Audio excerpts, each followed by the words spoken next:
అందరికీ నమస్కారం. ఇవాళ మనతో ప్రముఖ జ్యోతిష్యులు, పంచాంగకర్త రవిశంకర్ శర్మ గారు మనతో ఉన్నారు. వారితో మాట్లాడదాం. గురుగారు నమస్కారం. నమస్తే అండి. కుజస్తంభన ప్రభావం వృశ్చిక రాశి మీద ఎలా ఉండబోతుంది కాస్త వివరించండి. తప్పకుండా వృశ్చిక రాశి వారిని మనం గమనించినట్లయితే గ్రహస్థితి రీత్యా మనం ముందు చూద్దాం. ఈ రాశి వారికి వచ్చినప్పటికి గురువు మంచి స్థానంలో ఉన్నాడు. అదేవిధంగా పంచమంలో రాహువు, లాభస్థానంలో కేతువు ఉన్నాడు. అక్టోబర్ నాటికి వచ్చేటప్పటికి జన్మరాశిలోకి రవిగ్రహ సంచారం జరుగుతుంది. అదేవిధంగా ఆ టైంగా వచ్చేటప్పటికి ఈ రాశి వారికి కుజుడు యొక్క స్థానం, కుజుడు మన గురించి మాట్లాడుతున్నాం కాబట్టి కుజ మాందాబ్దం అంటే కుజుడు యొక్క స్లో మూమెంట్ ప్లానెట్ అన్నమాట. ఆ టైంకి స్లో అవుతాడు. ఎందుకంటే కుజుడు నీచత్వం పడుతున్నాడు, దాని తర్వాత రెట్రోగ్రేడ్లోకి మారుతున్నాడు, తిరోగమనంలోకి మారుతున్నాడు అన్నమాట. తిరోగమనంలోకి మారినప్పుడు అక్టోబర్ 19వ తారీఖున కుజుడు నీచత్వం పడుతున్నాడు. సప్తమంలో గురువు, అష్టమంలో ఉన్నటువంటి కుజుడు భాగ్యస్థానంలోకి నీచత్వం పడుతున్నాడు. భాగ్యస్థానంలోకి కుజుడు ఎప్పుడైతే నీచత్వం పడతాడో అక్కడ అక్టోబర్ 19 నుండి డిసెంబర్ 7వ తారీఖున వచ్చినప్పటికీ తిరోగమనంలోకి మారుతున్నాడు. అంటే అక్టోబర్, నవంబర్, డిసెంబర్ అంటే 3 నెలల కాలం. డిసెంబర్ 7వ తారీఖున ఇక తిరోగమనంలోకి మారినటువంటి గ్రహం అన్నమాట ఇది. తిరోగమనంలోకి ఎప్పుడైతే మారి మళ్ళీ తిరిగి తను వచ్చినప్పటికీ అష్టమ రాశిలోకి సంచారం చేస్తున్నాడు. ఈ రాశి వారికి వచ్చినప్పటికీ జనవరి 21వ తారీఖున మిథునంలోకి ఈ యొక్క మార్పు జరుగుతున్నాడు కుజుడు.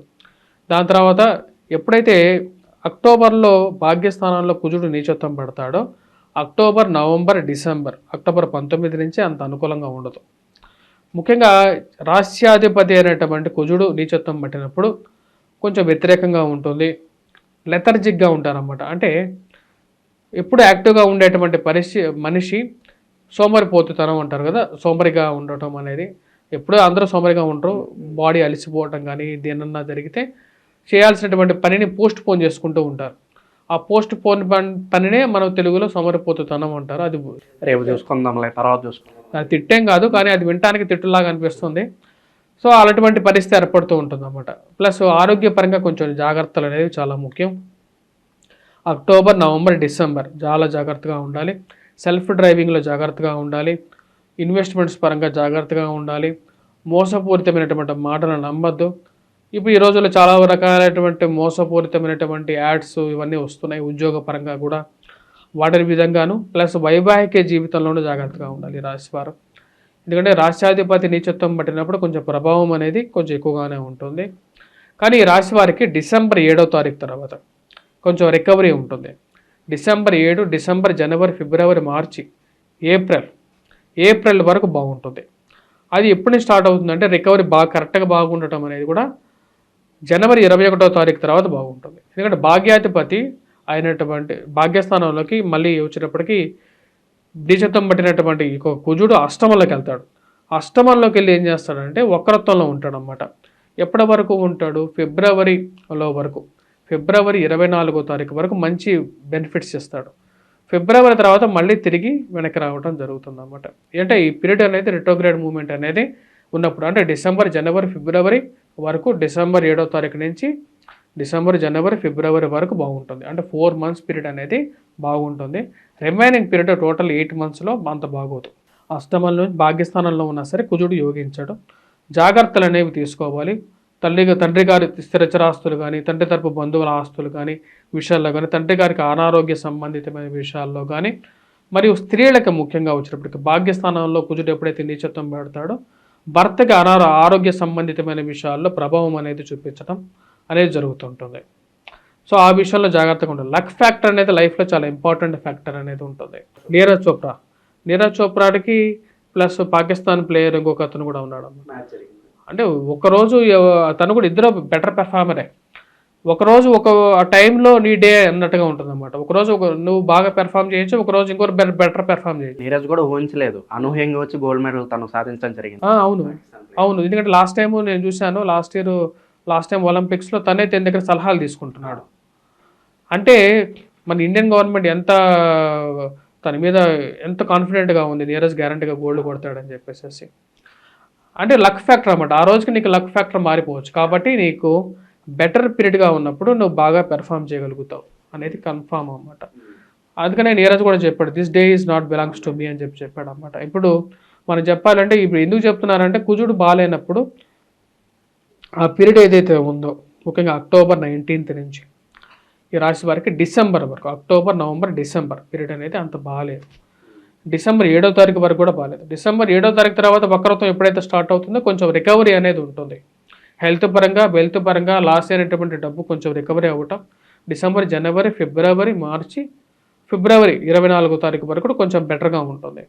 మళ్ళీ పురోగమనంలోకి, అష్టమంలోకి స్టార్ట్ అయినప్పుడు మళ్ళీ హెల్త్ పరంగా కొన్ని ఇబ్బందులు, వైవాహిక జీవితంలోని కొన్ని ఇబ్బందులు, కుటుంబ పరంగా కొన్ని జాగ్రత్తలు అనేవి తీసుకోవాలి.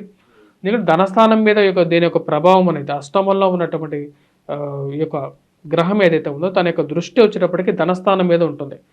సో దాని యొక్క ప్రభావం అనేది ఉంటుంది కాబట్టి ఆ విషయంలో జాగ్రత్తలు అనేవి తీసుకోండి. అక్టోబర్, నవంబర్, డిసెంబర్, జనవరి, ఫిబ్రవరి, మార్చి, ఏప్రిల్ ఈ రాశి వారికి వివాహ సంబంధ ప్రయత్నాలు ఫలించే అవకాశం ఉందంటారు.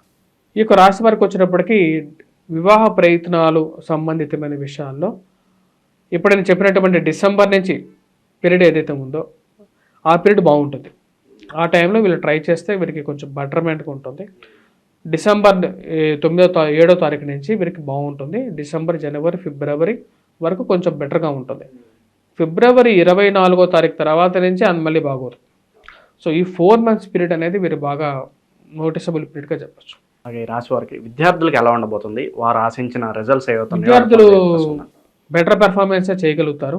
ఎందుకంటే ఈ రాశి వారికి గురువు బాగా ఉన్నాడు, గురువు మంచి స్థానంలో ఉన్నాడు. వివాహ ప్రయత్నాల్లో కూడా అనుకూలంగా ఉంటుంది. వివాహం అనేది కంపల్సరీగా వృశ్చిక రాశి వారు ఈ పీరియడ్లోనే చేసుకోవాలి, ఈ సంవత్సరం చేసుకోవాలి. ఎందుకంటే గురువు మంచి స్థానంలో ఉన్నప్పుడే వివాహం చేసుకోవాలని చెప్పి శాస్త్రం చెప్తుంది. ఎందుకంటే సుఖంగా ఉండాలి కదా. ఇంటికి వెళ్ళిన తర్వాత అమ్మాయి కానీ అబ్బాయి కానీ అక్కడ అరమరకలు లేకుండా కొంచెం బెటర్గా ఉండాలి. అర్ధాష్టమ శని ప్రభావం కూడా ఉంది రాశి వారికి. అర్ధాష్టమ శని ఒక మంచి ఒక చెడు రెండు పక్కనే ఉన్నాయి రాశి వారికి. కాబట్టి రెండింటిని మేనేజ్ చేసుకుంటూ ముందుకు వెళ్ళాలి. కోర్టు సంబంధితమైన విషయాల్లో ఈ రాశి వారికి కొంచెం బెటర్గా ఉంటుంది. కొన్ని నష్టాలు జరిగినప్పటికీ కూడా, అంటే కుటుంబ విషయాల్లో కొన్ని నష్టాలు జరిగినప్పటికీ కూడా రికవరీ కూడా పొందగలుగుతారు. రికవరీ పీరియడ్ కూడా చెప్పడం జరిగింది. నేను ఎప్పటి నుంచి బాగుంటుందో కూడా ఆ పీరియడ్లో కొంచెం రికవరీ, ఉద్యోగపరంగానో వ్యాపార పరంగానో కొంచెం రికవరీ పొందటం, పోయినటువంటి డబ్బులు ఎలాగా పోయాయి మళ్ళీ తిరిగి మనం పుంజుకోవాలి అని చెప్పి కూడా వస్తుంది. కాకపోతే ఏంటంటే ఇది కోరిలేషన్ విత్ ఒరిజినల్ హారోస్కోప్ అనమాట. అంటే మన జాతక రీత్యా కూడా ఎలా ఉంటుంది అనేది కూడా దాన్ని కంపేర్ చేసుకున్నప్పుడు ఇలా ఉంటుందంటే అప్పుడు మనకు కోరిలేట్ అయిపోతూ ఉంటుంది. అలా గురుగారు, ఈ రాశి వారు ఎటువంటి పరిహారాలు చేసుకుంటే వీళ్ళు మంచి ఫలితాలు పొందే అవకాశం? ఈ రాశి వారికి వచ్చేటప్పటికి మనం చూసినట్లయితే కుజుడు వచ్చేటప్పటికి భూమికి రూపం, అలాగే ఫైర్ ఎలిమెంట్ అన్నమాట, బాగా అగ్ని స్వరూపమైనటువంటి గ్రహం అన్నమాట. దీపారాధన అనేది కంపల్సరీగా చేయాలి, మార్నింగ్ అండ్ ఈవినింగ్. అది కూడా ఎప్పని ఉన్నతో దీపారాధన చేసినట్లయితే బాగుంటుంది. మరియు అది లేనటువంటి వారు వీరు ఎవరైతే ఐశ్వర్యం గురించి ఎక్కువగా పరితపిస్తుంటారో వాళ్ళు కొబ్బరి నూనెతో దీపారాధన చేసుకోవచ్చు. మరియు అదేవిధంగా మట్టితో చేసినటువంటి అమ్మవారి విగ్రహానికి వీరు 9 రోజులు నవరాత్రుల పూట పూజ చేసిన తర్వాత 10వ రోజు అంటే అయిపోయిన తర్వాత విసర్జన చేసుకోవటం. మరియు అదేవిధంగా శివుణ్ణి పూజించినప్పుడు గంధము ఆవు పాలలో వేసేసి, పసుపును కూడా వేసేసి అభిషేకం చేసి ఎర్రటి పుష్పాలతో పూజించి కందులతో ఏదైనా తీపి పదార్థాన్ని చేసేసి, లేదంటే బెల్లం ఉంటుంది కదా, బెల్లాన్ని ఆవు పాలని కలిపి అభిషేకం చేసినా సరిపోతుంది. బెల్లాన్ని కూడా వచ్చేటప్పటికి రజోగుణ కారకం, అదేవిధంగా కుజుడికి ప్రతిరూపంగా కూడా మనం చెప్తాం అన్నమాట. బెల్లాన్ని కూడా కలిపి మనం ఏదైనా తీపి పదార్థం చేసి కూడా మనం పంచిపెట్టచ్చు శివాలయాల్లో. కుజస్తంభన జరగడం ద్వారా వృశ్చిక రాశి వారికి ఎలాంటి ఫలితాలు ఉంటాయి, అలాగే మీరు చేసుకోవాల్సిన పరిహారాలు తెలియజేసినందుకు ధన్యవాదాలు గురు. స్వస్తి.